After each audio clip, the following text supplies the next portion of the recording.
ಈಗಷ್ಟೇ preparatory exam ಮುಗ್ದಿದೆ, scores ನೋಡಿ ನಿಮಗೆ ಟೆನ್ಷನ್ ಇನ್ನೂ ಜಾಸ್ತಿ ಆಯ್ತಾ? ನಿಮ್ಮ ಬೋರ್ಡ್ ಎಕ್ಸಾಮ್ಸ್ ನಲ್ಲಿ MCQs ನಲ್ಲಿ 15 ಔಟ್ ಆಫ್ 15 ಮಾರ್ಕ್ಸ್ ಸ್ಕೋರ್ ಮಾಡಬೇಕಾ?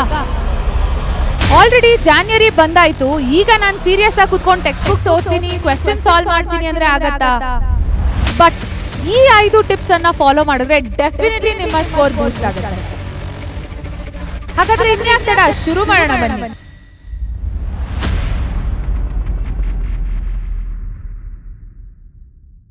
ಹಾಯ್, ಹೆಲೋ, ನಮಸ್ಕಾರ ಮಕ್ಕಳೇ. ನಾನು ನಿಮ್ಮ ವರ್ಷ ಮ್ಯಾಮ್. PUC ಎಡ್ ಪರೀಕ್ಷೆ ಸೈನ್ಸ್ ಯೂಟ್ಯೂಬ್ ಚಾನೆಲ್ಗೆ ನಿಮ್ಮೆಲ್ಲರಿಗೂ ಸ್ವಾಗತ. ಸೊ ಇವತ್ತು ನಾವು ಮಾತಾಡ್ತಾ ಇರೋವಂಥದ್ದು ಈ MCQs ಅಲ್ಲಿ ಗೆಸ್ ಹೇಗೆ ಮಾಡೋದು, ಎಲ್ಲ ಕ್ವೆಶ್ಚನ್ಸು ಆನ್ಸರ್ ಮಾಡಬೇಕಾ, ಎಲ್ಲ ಬಿಟ್ಬೇಕಾ, ಅಥವಾ ನನಗೆ ಗೊತ್ತಿಲ್ಲ ಅಂದರೆ ಏನು ಮಾಡಬೇಕು, ಅರ್ಧಂಬರ್ಧ ಗೊತ್ತಿದೆ ಅಂದರೆ ಏನು ಮಾಡಬೇಕು ಅಂತ ಎಲ್ಲ ಯೋಚನೆಗಳಿದ್ರೆ ಡೆಫಿನೆಟ್ಲಿ ನೀವು ಕರೆಕ್ಟಾಗಿರೋವಂಥ ವಿಡಿಯೋಗೆ ಬಂದಿದ್ದೀರಾ. ಸೊ ಇವತ್ತು ನಾವು ಏನು ಡಿಸ್ಕಸ್ ಮಾಡ್ತಿದ್ದೀವಿ ಅಂದರೆ ಸೈಂಟಿಫಿಕಲಿ ಪ್ರೂವನ್ ವೇಸ್ ಯಾವ ಥರ ಈ MCQ ಅನ್ನೋ ಒಂದು ಜಾಯಿಂಟ್ನ ಟ್ಯಾಕಲ್ ಮಾಡಬೇಕು ಅಂತ. So long form, short answers ಎಲ್ಲ ಈಸಿಯಾಗಿ ಬರೀತೀರಾ ಕಂಪ್ಯಾರಿಟಿವ್ಲಿ. ಬಟ್ ಈ MCQs ಅಲ್ಲಿ ಹಾಟ್ ಕ್ವೆಶ್ಚನ್ಸ್ ಅಂತೆ, ಟ್ವಿಸ್ಟೆಡ್ ಕ್ವೆಶ್ಚನ್ಸ್ ಅಂತೆ ಎಲ್ಲ ಬಂದು ಕೂತಾಗ ಆ ಪ್ರೆಷರ್ ಅಂತೂ ಪೀಕ್ಗೆ ಹೊರಟೋಗಿರುತ್ತೆ. ಸೊ ಹಾಗಾದರೆ ಸ್ವಲ್ಪ simple easy tips and tricks ಅಂದರೆ ಶಾರ್ಟ್ ಕಟ್ಸ್ ಅಂತಲೂ ಕರಿಬೋದು ಅದನ್ನು. ಅದ್ರ ಬಗ್ಗೆ ತಿಳ್ಕೊಳ್ಳೋಣವಾ? ಶುರು ಮಾಡೋಣವಾ? ಸೊ ಫಸ್ಟ್ ಥಿಂಗ್ ಇಸ್, ಇವತ್ತು ನಾನು 5 ಟ್ರಿಕ್ಕನ್ನು ಹೇಳ್ಕೊಡ್ತೀನಿ. ವೆರಿ ಸಿಂಪಲ್, ಯಾವ ಥರ ಅದನ್ನು ಉಪಯೋಗಿಸ್ಕೋಬೇಕು ಅನ್ನೋದನ್ನು ನೀವು ಗಮನ ಇಟ್ಟು ಕೇಳಿಸ್ಕೊಳ್ಳಿ. ಸೊ ಶುರು ಮಾಡೋಣವಾ? ಸೊ ಫಸ್ಟ್ ಒನ್ ಬಂದು, ಇವತ್ತಿನ ಕ್ಲಾಸ್ನಲ್ಲಿ ನೀವು ಓದಿಲ್ಲದೆ ಇದ್ರೂ ಹೇಗೆ ಆನ್ಸರ್ ಮಾಡ್ಬೋದು ಅನ್ನೋದನ್ನು ನಾನು ಹೇಳ್ಕೊಡ್ತೀನಿ. So you don't have to worry ನಾನಿನ್ನೂ ಓದಿಲ್ಲ ಅಂತ. ಬಟ್ ಈ ಒಂದು ಸ್ಟ್ರಾಟಜಿನ ಯೂಸ್ ಮಾಡಿದ್ರೆ, ಒಂದು ಸ್ವಲ್ಪ ಸ್ಮಾರ್ಟ್ ಥಿಂಕಿಂಗ್ ಮಾಡಿದ್ರೆ ಇರೋದಕ್ಕಿಂತ ಒಂದು ಸ್ವಲ್ಪ ಬೂಸ್ಟನ್ನು ಮಾಡ್ಕೊಳ್ಬೋದು ನಿಮ್ಮ ಮಾರ್ಕ್ಸ್ನ. ಫಾರ್ ಎಕ್ಸಾಂಪಲ್ ಅರೌಂಡ್ 60 ತೊಗೊಂಡಿದ್ದೀನಿ, ಇನ್ನೊಂದು 10 ಮಾರ್ಕ್ಸ್ ನಂಗೆ ಬೇಕೇ ಬೇಕು ಅನ್ನೋರೆಲ್ಲ ಈ ಟ್ರಿಕ್ಸನ್ನು ಫಾಲೋ ಮಾಡಿ. ಸೊ ಇಲ್ಲಿ ಸ್ಟ್ರಾಟಜಿಕ್ ಥಿಂಕಿಂಗ್ ತುಂಬ ಮುಖ್ಯ ಆಗುತ್ತೆ. ಸೆಕೆಂಡ್ ಒನ್, ಒಂದು ಪ್ಯಾಟರ್ನನ್ನು ರೆಕಗ್ನೈಸ್ ಮಾಡಬೇಕಾಗುತ್ತೆ. ಥರ್ಡ್ ಒನ್ ಬಂದು ಎಲಿಮಿನೇಟ್ ಮಾಡೋದ್ರಲ್ಲಿ ತುಂಬ ಎಫಿಷಿಯೆಂಟ್ ಆಗಿರಬೇಕು. ಸೊ ಹೇಗೆ, ಯಾವುದ್ರ ಬೇಸಿಸ್ ಮೇಲೆ ಎಲಿಮಿನೇಟ್ ಮಾಡ್ತೀರಾ? ಸೊ ಫಸ್ಟ್ ಇರೋದು ನಮ್ಮ ಎಲಿಮಿನೇಷನ್ ಮೆಥಡ್ ಅಥವಾ ಎಲಿಮಿನೇಷನ್ ಟ್ರಿಕ್. ಸೊ ಯಾವುದೇ ಒಂದು ಪ್ರಶ್ನೆಯನ್ನು ನೀವು ನೋಡಿದಾಗ್ಲೂ ನಿಮಗೆ ಪಟ್ ಅಂತ ಒಂದು ಥಾಟ್ ಅಂತೂ ಬಂದೇ ಬರುತ್ತೆ. ಏನದು? ನನಗೆ ಈ ಎಲ್ಲ ಪ್ರಶ್ನೆಗಳು ಗೊತ್ತಿದೆ, ಗೊತ್ತಿಲ್ಲ ಅಂದರೆ ನೋಡೇ ಇಲ್ಲ, ಅಥವಾ ಎಲ್ಲೋ ಒಂದ್ಸಲ ಇದನ್ನು ನೋಡಿದ್ದೀನಿ ಅಂತ ಒಂದು ಕ್ಯಾಟಗರಿಯನ್ನು ಮಾಡ್ಕೊಳ್ಳಿ ನೀವು ಫಸ್ಟು. ಸೊ ನಾವಿವತ್ತು ಟ್ಯಾಕಲ್ ಮಾಡ್ತಾ ಇರೋವಂಥದ್ದು ಎಲ್ಲೋ ಒಂದು ಸ್ವಲ್ಪ ಗೊತ್ತಿದೆ ಅಥವಾ ಯೋಚನೆಯಲ್ಲಿದೆ ಅನ್ನೋ ಅಂಥ ಪ್ರಶ್ನೆಗಳ ಬಗ್ಗೆ. ಸೊ ಗೊತ್ತಿರೋ ಪ್ರಶ್ನೆಗಳನ್ನ ಈಸಿಯಾಗಿ ಫಸ್ಟೇ ಹೋಗಿ ಟಿಕ್ ಮಾಡಿಬಿಡಿ. ಆ ಸೆಕೆಂಡ್ ಸೆಟ್ ಆಫ್ ಕ್ವೆಶ್ಚನ್ಸ್ ಏನಿದೆಯಲ್ಲ, ಅದರಲ್ಲಿ ನೀವೇನು ಮಾಡ್ತೀರಾ? ಫಸ್ಟು ಎಲಿಮಿನೇಷನನ್ನು ಮಾಡ್ತೀರಾ. ಯಾವ ಬೇಸಿಸ್ ಮೇಲೆ ಮಾಡ್ತೀರಾ? ಫಾರ್ ಎಕ್ಸಾಂಪಲ್, 4 ಆಪ್ಷನ್ ಇದ್ದರೆ, ಪ್ರತಿ MCQ ಅಂದರೆ ಮಲ್ಟಿಪಲ್ ಚಾಯ್ಸ್ ಕ್ವೆಶ್ಚನ್ಸಲ್ಲಿ 4 ಆಪ್ಷನ್ ಇರುತ್ತೆ. ಅದರಲ್ಲಿ 2 ಖಂಡಿತವಾಗ್ಲೂ ತಪ್ಪಿರುತ್ತೆ. ಅಂದರೆ ಅದು ಒಂಥರ ಕ್ಲೋಸರ್ ಕೂಡ ಇರೋದಿಲ್ಲ ಆ್ಯಕ್ಚುಯಲ್ ಆನ್ಸರ್ಗೆ. ಸೊ ಆ ಟೈಮ್ನಲ್ಲಿ ನಿಮಗೆ ಡೆಫಿನೆಟಾಗಿ ಗೊತ್ತಾಗುತ್ತೆ, ಓಕೆ ಇದು 2 ಆನ್ಸರ್ ಆಗಕ್ಕೆ ಸಾಧ್ಯನೇ ಇಲ್ಲ ಅಂತ. ಸೊ ಆ 2ಅನ್ನು ಫಸ್ಟು ಎಲಿಮಿನೇಟ್ ಮಾಡ್ಕೊಳ್ಳಿ. ಇದು ತುಂಬ easy. Okay, clearly wrong, right ಗೊತ್ತಾಗಿಲ್ಲ ಅಂದರೆ you can at least identify this is clearly wrong. ಆಯಿತಾ? ಸೊ ನೆಕ್ಸ್ಟ್ ಬಂದು, ಈ ಪಾರ್ಷಿಯಲ್ ನಾಲೆಜ್ ಇದ್ರೂ ಅಂದರೆ ಇದು ತಪ್ಪು ಅಂತ ಸ್ವಲ್ಪ ಗೊತ್ತಾದ್ರೂ ಆ ಪ್ರಶ್ನೆಯನ್ನು ಬಿಡಕ್ಕೆ ಹೋಗಬೇಡಿ ಮಕ್ಕಳ. Try and answer. 80% ಚಾನ್ಸ್ ಇರುತ್ತೆ ನಿಮಗೆ ಕರೆಕ್ಟಾಗಿ ಅದು ಕರೆಕ್ಟ್ ಆನ್ಸರ್ ಆಗಿರೋದಕ್ಕೆ. ಓಕೆ, ಸೊ ಯಾವುದೇ ಪ್ರಶ್ನೆನ ಹಾಗೆ ಬಿಟ್ಬಿಡ್ಬೇಡಿ. Fine. So try and answer. Last one, panic ಆಗಬೇಡಿ. ಪ್ರಶ್ನೆ ನೋಡಿದ ತಕ್ಷಣ ಟೆನ್ಷನ್ ಆಗಿಬಿಡ್ಬೇಡಿ, ಓ ನಂಗೆ ಇದು ಗೊತ್ತಿಲ್ಲ ಅಂತ ಟೆನ್ಷನ್ ಆಗಬೇಡಿ. ಪ್ರಶ್ನೆ ನೋಡಿದ ತಕ್ಷಣ ನೀವು ಕ್ಲಿಯರಾಗಿ ಅಬ್ಸರ್ವ್ ಮಾಡಿದ್ರೆ 2 ಆಪ್ಷನ್ ಅಂತೂ ಡೆಫಿನೆಟ್ಲಿ ರಾಂಗ್ ಇರುತ್ತೆ. ಫಸ್ಟ್ ಅದು 2ಅನ್ನು ಎಲಿಮಿನೇಟ್ ಮಾಡ್ಕೊಳ್ಳಿ. ಸೊ 4ರಿಂದ we will come down to 2. Okay, so ಇದು ಒಂದು ಸ್ವಲ್ಪ ಜನರಲ್ ಮೆಥಡ್ ಆಗೋಯ್ತು. ಇದನ್ನು ನಾವು ಫಸ್ಟ್ ಜನರಲ್ ಸರ್ಫೇಸ್ ಲೆವೆಲಲ್ಲಿ ಸಾಲ್ವ್ ಮಾಡೋದಕ್ಕೆ ಉಪಯೋಗಿಸ್ಕೋಬೋದು. ನೆಕ್ಸ್ಟ್ ಒಂದು ಸ್ವಲ್ಪ ಡೀಟೇಲ್ ಆಗಿ ನೋಡೋಣ ಅಂತಂದಾಗ, ಸೆಕೆಂಡ್ ಟ್ರಿಕ್ ಏನು? It is remove the extreme values. For example, ಇಲ್ಲಿ ಲೆಟ್ಸೆ ಯಾವುದೋ ಒಂದು ಪ್ರಶ್ನೆಯಲ್ಲಿ 4, 12, 16, 92. ಸೊ ಇಲ್ಲಿ 2 ಎಕ್ಸ್ಟ್ರೀಮ್ ವ್ಯಾಲ್ಯೂಸ್ ಕಾಣಿಸ್ತಾ ಇದೆ ನಿಮಗೆ. ಯಾವುದದು? 92 ಮತ್ತು 4. ಈ 2 ಆಪ್ಷನ್ಸಲ್ಲಿ ಖಂಡಿತವಾಗ್ಲೂ ಆನ್ಸರ್ ಇರೋಕ್ಕೆ ಸಾಧ್ಯನೇ ಇಲ್ಲ. ಯಾಕೆ? These are extreme values. ಇದು 2 ಆರ್ ಕ್ಲೋಸರ್ ವ್ಯಾಲ್ಯೂಸ್. ಸೊ ಯಾವುದೇ ಎಕ್ಸಾಮಿನರ್ ಸೆಟ್ ಮಾಡಿದಾಗ ಆನ್ಸರ್ನ ಬೇಸಿಸ್ ಮೇಲೇ 3 ರಾಂಗ್ ಆಪ್ಷನ್ಸನ್ನು ಡಿಸೈಡ್ ಮಾಡ್ತಾರೆ. So they will choose the closest option. ಈ 2 ಆಪ್ಷನ್ ಯಾಕೆ ಕ್ಲೋಸ್ ಇರುತ್ತೆ? ನಿಮಗೆ ಕನ್ಫ್ಯೂಷನ್ ಕ್ರಿಯೇಟ್ ಮಾಡೋದಕ್ಕೆ. ಈ ಎರಡು ಯಾಕೆ ಎಕ್ಸ್ಟ್ರೀಮ್ಸಲ್ಲಿರುತ್ತೆ? ನಿಮ್ಮ ಪೇಪರನ್ನು ಒಂದು ಸ್ವಲ್ಪ ಈಸಿ ಮಾಡೋದಕ್ಕೆ. ಸೊ ಈ ಎರಡನ್ನು, ಈ ಎಕ್ಸ್ಟ್ರೀಮ್ ವ್ಯಾಲ್ಯೂಸನ್ನು ನೀವು ಎಲಿಮಿನೇಟ್ ಮಾಡಬೇಕಾಗತ್ತೆ. ಕ್ಲಿಯರ್? ಅದಾದಮೇಲೆ ಸ್ಪೆಸಿಫಿಕಲಿ ಬಯಾಲಜಿ, ನಾನು ತುಂಬ ಬಯಾಲಜಿ ಹೇಳ್ಕೊಡೋದ್ರಿಂದ ಬಯಾಲಜಿನಲ್ಲಿ there is terms like only, completely, always, never. ಈ ಥರ ಯಾವುದಿರತ್ತೋ ಅಂದರೆ ದಿಸ್ ಓನ್ಲಿ, ಪಾರಿಫೆರಾ ಓನ್ಲಿ, ಅಥವಾ prokaryotes only, mitochondria only. For example, if they are semi autonomous organelles, ಇದಿದೆ chloroplast, then there is mitochondria and chloroplast, only chloroplast. Okay, so ಆ ಥರ only ಅಂತ ಎಲ್ಲಿರತ್ತೋ ಅದು definitely it is wrong. Okay, ಯಾಕೆ ಅಂದರೆ ಬಯಾಲಜಿಯಲ್ಲಿ it's usually on the optimum, ಯಾವುದೇ ಥರದ ಎಕ್ಸ್ಟ್ರೀಮ್ಸಲ್ಲಿ ಇರೋದಿಲ್ಲ. ಸೊ ಹಾಗಾಗಿ ಈ ಥರ ಟರ್ಮ್ಸ್ ಇದ್ದಾಗ ಯೂಶ್ವಲಿ ಅದು ತಪ್ಪು ಆನ್ಸರ್ ಆಗಿರುತ್ತೆ. Okay, so this is one way. ಈ ಎಕ್ಸ್ಟ್ರೀಮ್ ವ್ಯಾಲ್ಯೂಸನ್ನು ನೀವು ಎಲಿಮಿನೇಟ್ ಮಾಡ್ತೀರಾ. ನೆಕ್ಸ್ಟ್ ಏನು ಮಾಡ್ತೀರಾ? ಸಿಮಿಲರ್ ವರ್ಡ್ಸ್ ಏನಿರುತ್ತೆ, ಸಿಮಿಲರ್ ಆಪ್ಷನ್ಸ್, ಇದನ್ನು ಆಪ್ಷನ್ ಲಿಂಕಿಂಗ್ ಅಂತ ಕೂಡ ಕರೀತಾರೆ. It is called option linking. So ಇಲ್ಲೂ ಅಷ್ಟೇ ಮಕ್ಕಳೇ, ಎರಡು ಆಪ್ಷನ್ ಯಾವುದು ಒಂದೇ ಥರ ಕಾಣುತ್ತೋ ಅದನ್ನು ನೀವು ಚೂಸ್ ಮಾಡಬೇಕಾಗತ್ತೆ. For example, DNA, RNA. Let's say there are examples like mitochondria, okay, reptilia. This is DNA, RNA. So ಇದು ಎರಡು straight away eliminated. And you will consider only ಇದು ಎರಡರಲ್ಲೇ ಆನ್ಸರ್ ಇರಬೇಕು. ಅದು ತುಂಬ ಸಿಮಿಲರ್ ಇರುತ್ತೆ. ಫಾರ್ ಎಕ್ಸಾಂಪಲ್, ಮ್ಯಾಥ್ಸಲ್ಲಿ ಹೇಗಿರುತ್ತೆ? 5.25 ಒಂದು ಆಪ್ಷನ್ ಆಗಿದ್ರೆ -5.25 ಇನ್ನೊಂದು ಆಪ್ಷನ್ ಆಗಿರುತ್ತೆ. ಸೊ ಇದು ಎರಡರಲ್ಲೇ ಒಂದು ಆನ್ಸರ್ ಆಗಿರುತ್ತೆ. ಯಾಕೆ? These are extreme opposites, but either similar words ಇರೋದ್ರಲ್ಲಿರುತ್ತೆ ಅಥವಾ ಎಕ್ಸ್ಟ್ರೀಮ್ ಆಪೋಸಿಟ್ಸಲ್ಲಿ ಕೂಡ ಆನ್ಸರ್ ಇರುತ್ತೆ.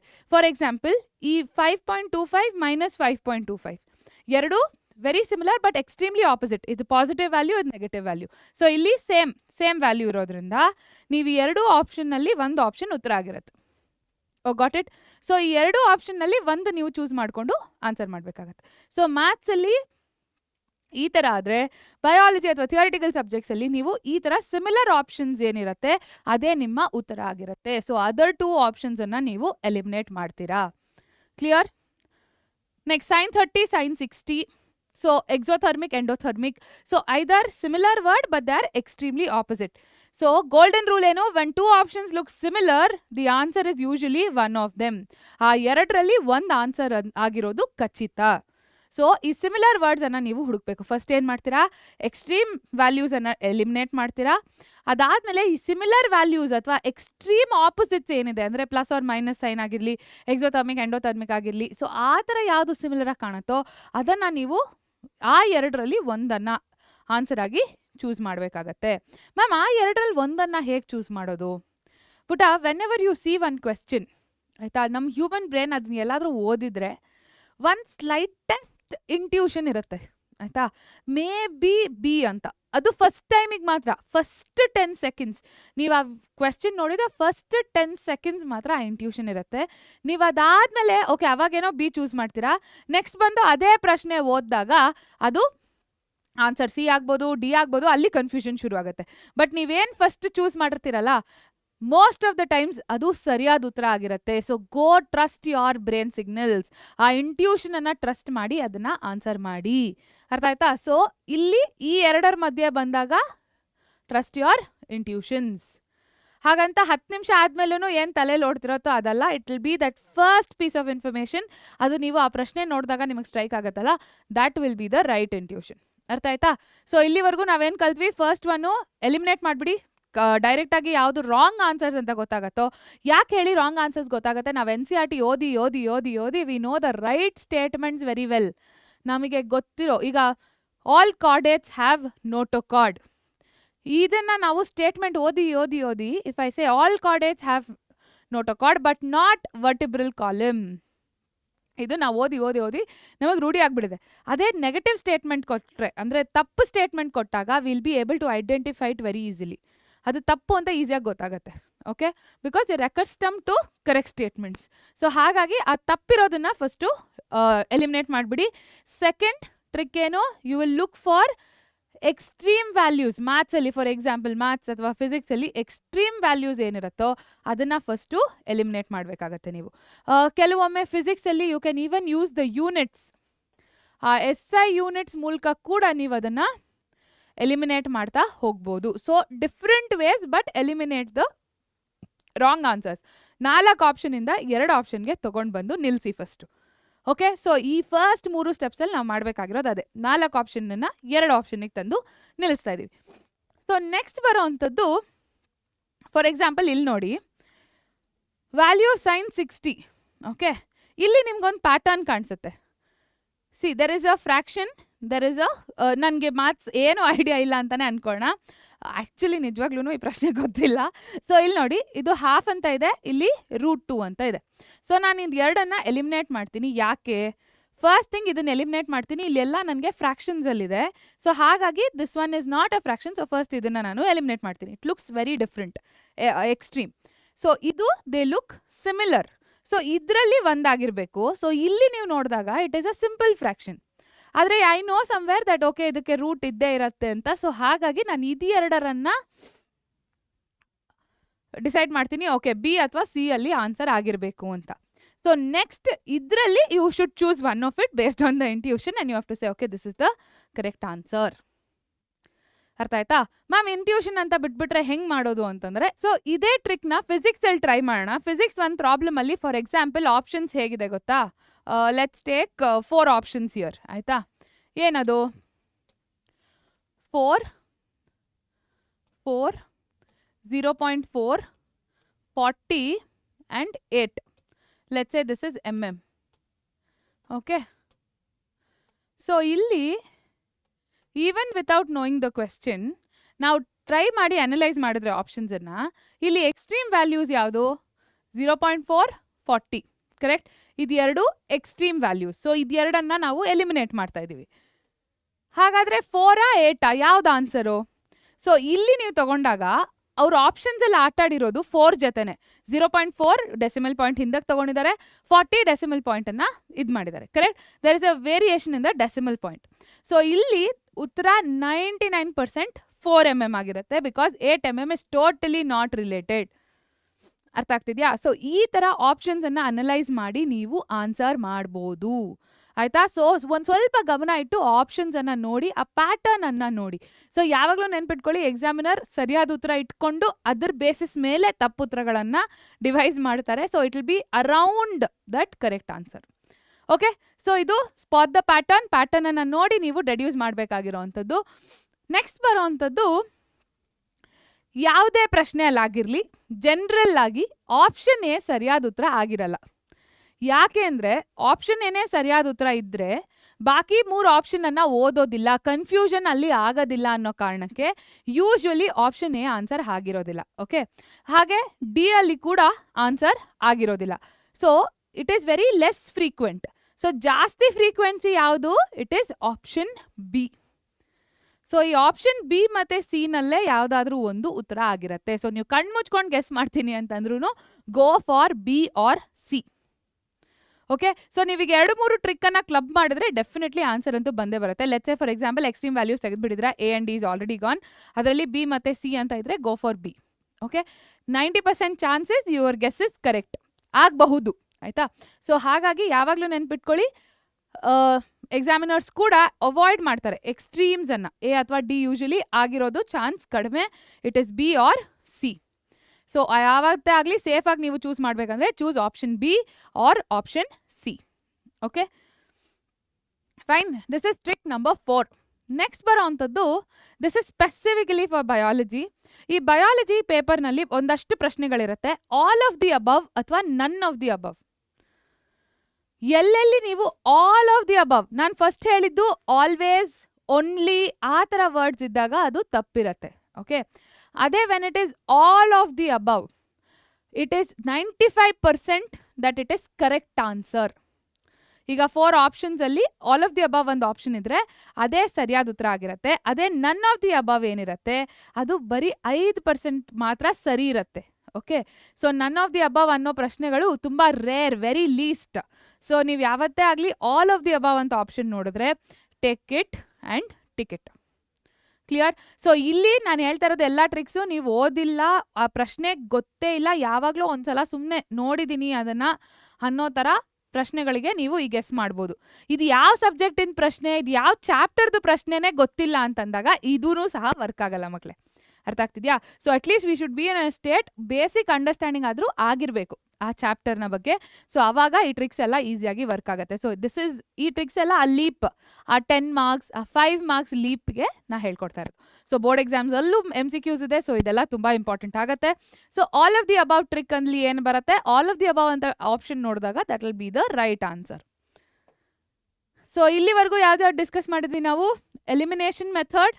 ಅಲ್ಲಿ ನೋಡಿದ ತಕ್ಷಣ ಯಾವುದು ತಪ್ಪು ಅಂತ ಅನ್ಸುತ್ತೋ ಅದನ್ನ 2 ಆಪ್ಷನ್ಸನ್ನು ಎಲಿಮಿನೇಟ್ ಮಾಡ್ತೀರಾ. ಇದು ತುಂಬ ಸೂಪರ್ಫಿಷಿಯಲ್ ಆಗುತ್ತೆ. ನೆಕ್ಸ್ಟ್ ಸ್ಟೆಪ್ಪಲ್ಲಿ ಎಕ್ಸ್ಟ್ರೀಮ್ ವ್ಯಾಲ್ಯೂಸನ್ನು ಎಲಿಮಿನೇಟ್ ಮಾಡ್ತೀರಾ. ಮ್ಯಾಥ್ಸ್ ಅಥವಾ ಫಿಸಿಕ್ಸ್ ಪ್ರಾಬ್ಲಮ್ಸ್ ಏನಿರುತ್ತೋ ನ್ಯೂಮರಿಕಲ್ಸು, ಆ ಆಪ್ಷನ್ಸಲ್ಲಿ ಎಕ್ಸ್ಟ್ರೀಮ್ ವ್ಯಾಲ್ಯೂಸನ್ನು ಎಲಿಮಿನೇಟ್ ಮಾಡ್ತೀರಾ. You will retain the similar values. ಇದನ್ನು ಆಪ್ಷನ್ ಲಿಂಕಿಂಗ್ ಅಂತ ಕೂಡ ಕರಿಬೋದು. ಸಿಮಿಲರ್ ವ್ಯಾಲ್ಯೂಸ್ ಅಥವಾ ಸಿಮಿಲರ್ ಟರ್ಮ್ಸ್ ಅಥವಾ ದೇ ಲುಕ್ ಸಿಮಿಲರ್. ಈಗ ಕೆಮಿಕಲ್ ರಿಯಾಕ್ಷನ್ಸ್ ಅಲ್ಲಿ they might look similar. So ಅದನ್ನ ಕೂಡ ನೀವು ಚೂಸ್ ಮಾಡ್ತೀರಾ. ಅದಾದ್ಮೇಲೆ ಕೊನೆಯದಾಗಿ ಬರುವಂಥದ್ದು ಆಲ್ ಆಫ್ ದಿ ಅಬವ್ ಅಥವಾ none of the above technique. ಇದು theoretical subjects like biology and ಕೆಮಿಸ್ಟ್ರಿಯಲ್ಲಿ ನೀವು ಯೂಸ್ ಮಾಡ್ಬೋದು. So all of the above ಅಂತ ಇದ್ದಾಗ 90% times it is correct. Okay, clear? So ಇದಿಷ್ಟು ಸ್ಟೆಪ್ಸ್ ಫಾಲೋ ಮಾಡಿದ್ರೆ ನೀವು ಡೆಫಿನೆಟ್ಲಿ MCQs ಅಲ್ಲಿ ಔಟ್ ಆಫ್ ಔಟ್ ಅಂತೂ ಸ್ಕೋರ್ ಮಾಡ್ಬೋದು. ಇದು ಬಿಟ್ಟು ಇನ್ನೊಂದು ಸಿಂಪಲ್ ಟೆಕ್ನಿಕ್ ಅಂತಂದ್ರೆ ನಮ್ಮ ಅಸರ್ಷನ್ ಮತ್ತೆ ರೀಸನಿಂಗ್. ಓಕೆ, ಈ ಅಸರ್ಷನ್ ಮತ್ತೆ ರೀಸನಿಂಗ್ ಟೈಪ್ ಆಫ್ ಕ್ವೆಶ್ಚನ್ಸ್ ಅಲ್ಲಿ ಆಪ್ಷನ್ ಎ ಏನಿರುತ್ತೆ? Assertion is true, reason is true. Assertion, reason is the correct explanation of assertion. So ಇದ್ರ ಪ್ರಕಾರ ಏನು? Assertion correct, reason correct. ಆ ರೀಸನ್ ಏನು ಕೊಟ್ಟಿದ್ದಾರೆ ಅದು ಅಸರ್ಷನ್ಗೆನೆ ಕರೆಕ್ಟ್ ಎಕ್ಸ್ಪ್ಲನೇಷನ್. ಸೆಕೆಂಡ್ ಒನ್ ಏನು? Assertion is true, reason is true, reason is not correct explanation. Explanation ತಪ್ಪಿದೆ but ಎಲ್ಲ 2 ಸ್ಟೇಟ್ಮೆಂಟು ಕರೆಕ್ಟ್. ಇದು ಆಪ್ಷನ್ ಬಿ. ಆಪ್ಷನ್ ಸಿ ಅಲ್ಲಿ ಅಸರ್ಷನ್ ಫಾಲ್ಸ್, ಆಪ್ಷನ್ ಡಿ ಅಲ್ಲಿ ರೀಸನ್ ಫಾಲ್ಸ್. ಸೊ ಈ ಥರ ಅಸರ್ಷನ್ ರೀಸನ್ ಪ್ರಶ್ನೆ ತಗೊಂಡಾಗ ನೀವು ಡೆಫಿನೆಟ್ಲಿ ಈ 2 ಆಪ್ಷನ್ ಆಗಿರೋದಿಲ್ಲ. ಯಾಕೆ? ಆ ತಪ್ಪು ಸ್ಟೇಟ್ಮೆಂಟ್ ಕೊಟ್ಟಾಗ ಮತ್ತೆ ನಾವು ಈಸಿಯಾಗಿ ಐಡೆಂಟಿಫೈ ಮಾಡ್ತೀವಿ. ಸೊ ಹಾಗಾಗಿ ಮೋಸ್ಟ್ ಆಫ್ ದ ಟೈಮ್ಸ್ ಏನು ಮಾಡ್ತಾರೆ? They give correct statements. For example, ಈಗ let's take example of the cell division chapter only. Okay, chromosome number remains 2n even in the S phase. Okay, here the chromosomes